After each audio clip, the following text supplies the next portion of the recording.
12월 6일 뉴스 시작합니다. 부산 인구가 차츰 줄어들고 환자도 늘지 않는데 병원 병상만은 매년 늘어나 2027년쯤이면 무려 2만 개 이상 남아돌 것이라는 분석이 나왔습니다.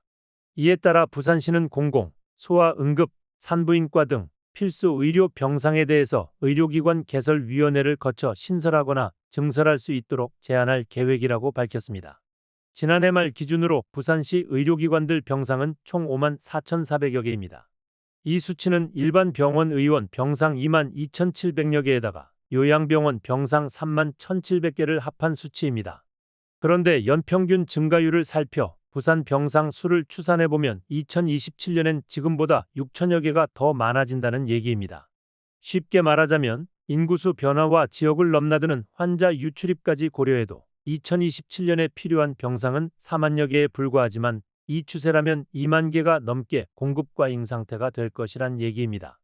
내년부터 종합병원 이상 의료기관을 개설하거나 증설하려면 사전 심의를 반드시 받도록 하는 등 신규 개설 절차가 대폭 강화될 것으로 보여집니다.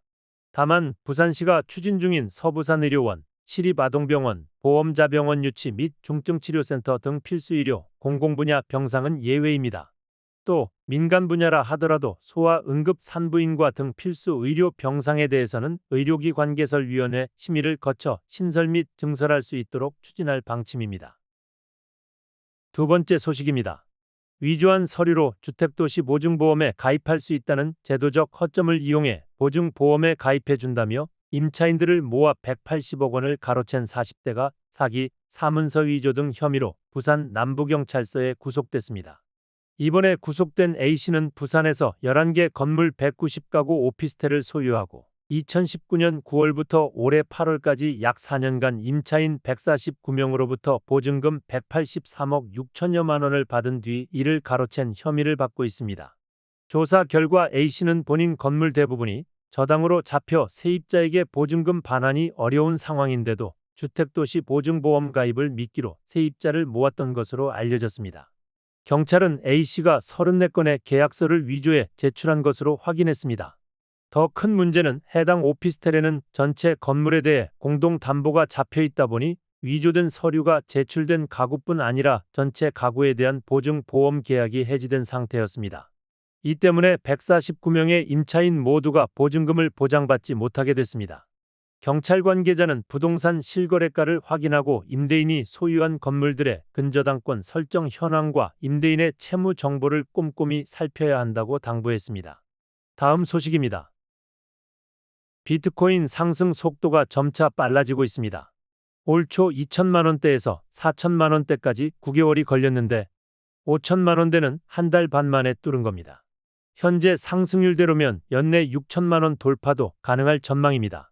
지난 1일에는 5천만 원대에 머물며 보세를 보이더니 2일부터 튀어 오르기 시작했습니다. 이후 3일 만인 전날 6% 넘게 뛰며 20개월 만에 5,300만 원을 돌파했고 이날 오전 한때는 6%가 또 올라 5,700만 원대를 넘기기도 했습니다. 연고점을 하루 만에 또다시 경신한 셈입니다. 시장 전문가 다수가 예견했던 코인 강세장이 시작될 신호로 풀이될 수 있습니다. 전망이 현실로 나타날지 지켜봐야 할 것 같습니다.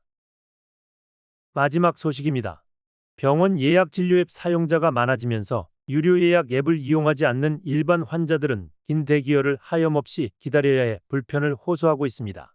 병원 접수도 이처럼 스마트폰으로 할 수 있게 되면서 일부 환자와 보호자는 장시간 대기에 수고로움을 덜었지만 디지털 사용에 익숙하지 않은 이들은 오히려 의료 접근성이 더 떨어지게 됐다는 지적도 나오는 이유입니다.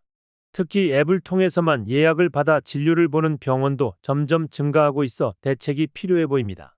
비대면 진료 활성화를 추진 중인 정부의 디지털 취약계층을 위한 배려와 꼼꼼한 제도 설계가 필요합니다. 지금까지 아주경제 부산입니다.